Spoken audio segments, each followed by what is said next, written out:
Voici Medieval 2022, un décor pour un niveau de jeu réalisé par des étudiants dans le cadre d'un cours d'initiation à l'animation 3D.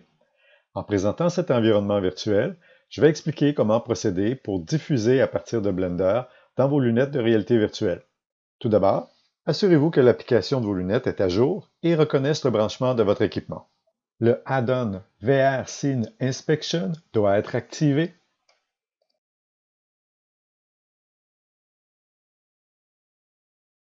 L'add-on va être ajouté sur le menu latéral ici avec les différents outils, donc VR. Moi, j'active le tracking sur la position est absolue. On peut se déplacer dans l'espace, on peut marcher, se tourner sur soi. J'utilise les actions de ma manette donc pour me déplacer. Le troisième crochet ici.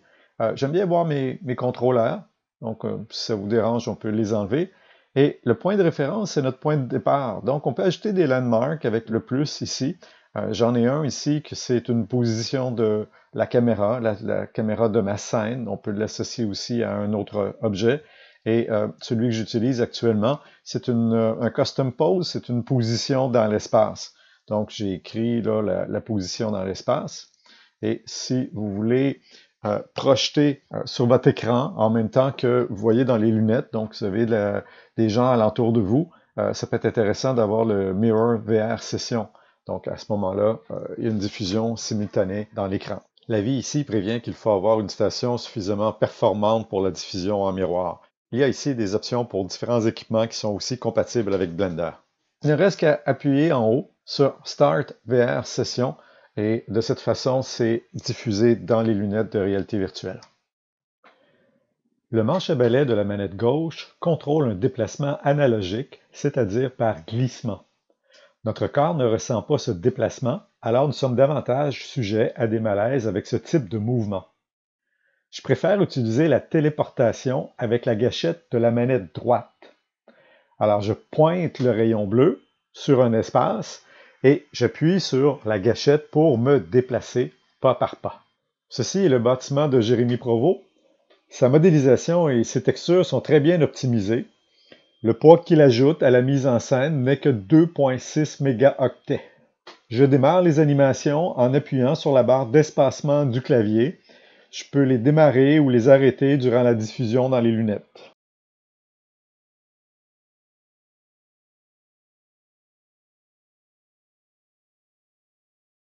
Le rayon généré par les manettes peuvent être exploités pour pointer des éléments durant une conférence ou pour passer un examen de compétences. Rosalie Blanchette a réalisé l'habitation d'un chasseur de rats.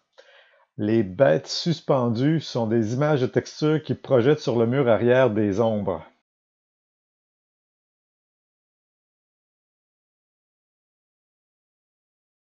Les arbres ont été générés par Blender et par la suite transposés sur des images de texture. Un personnage de référence a été exploité pour aider à vérifier les proportions des portes, des chaises et aussi de la personne qui est en immersion avec les lunettes. Dans la version actuelle de Blender, la téléportation se fait sur la surface des mèches qui a été pointée par le rayon. Alors, pour contourner ce problème, j'ai placé une grille à la hauteur des yeux qui permet de rester au-dessus du sol. Les options de la fenêtre concepteur gardent affichée cette grille dans la scène, mais je la cache avec les propriétés du mesh avec l'option Limite qui ne garde que les contours extérieurs. Il y a plusieurs autres composantes qui peuvent être cachées dans les options d'affichage du rendu. Voici l'hôpital médiéval de Sainte-Camille-Adam-Gagnon, la forge de Dominique Dussureau,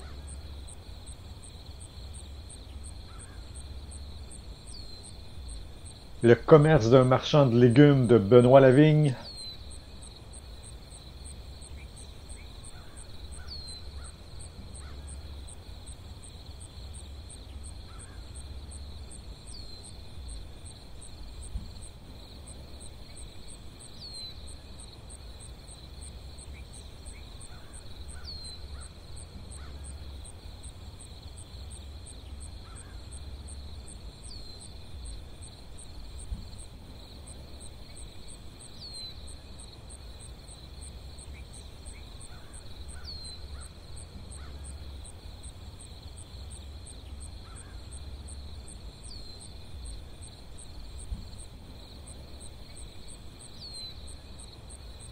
Cette forge a été réalisée par Kevin Robert.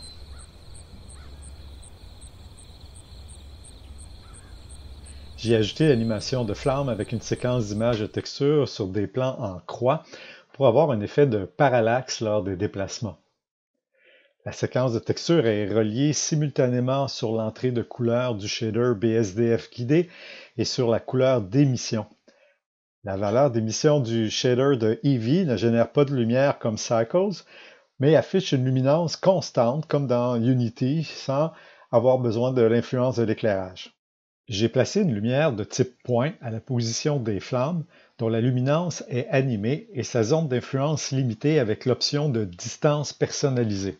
Pour réaliser cette animation 2D, j'ai utilisé Photoshop et une tablette Wacom. La fenêtre de montage m'a permis de visualiser et d'ajuster l'animation pour avoir un mouvement de chaleur vers le haut. L'animation joue en boucle avec cette illustration.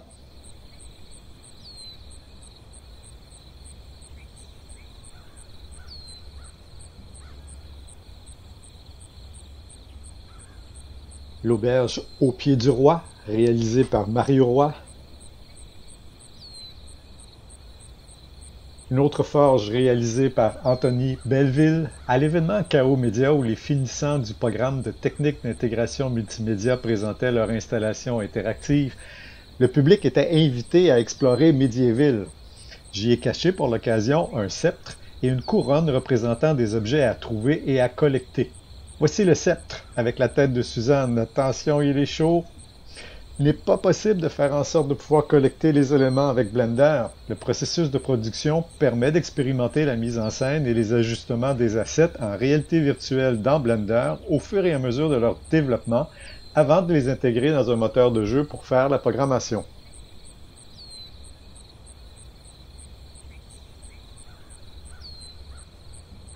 Le bâtiment de l'artisan coiffeur de la cour du roi, réalisé par Liron Shpak.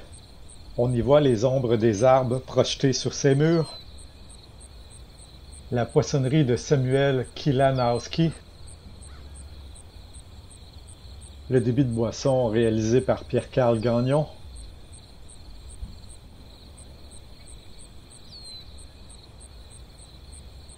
Ce scintillement dans le baril n'est pas naturel. Approchons-nous pour voir. Ah, voilà la couronne qui a été dérobée au château lorsque les intendants du prince ont fait appel aux chasseurs de rats.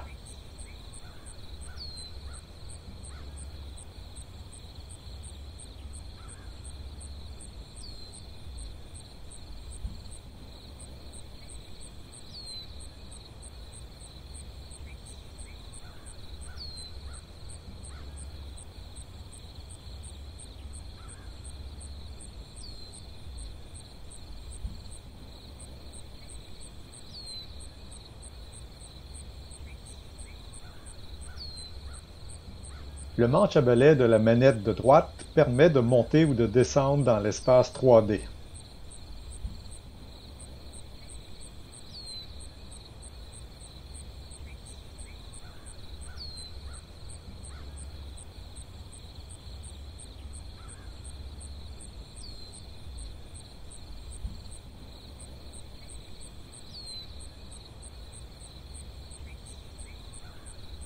Pour redescendre, il n'y a qu'à se téléporter en bas.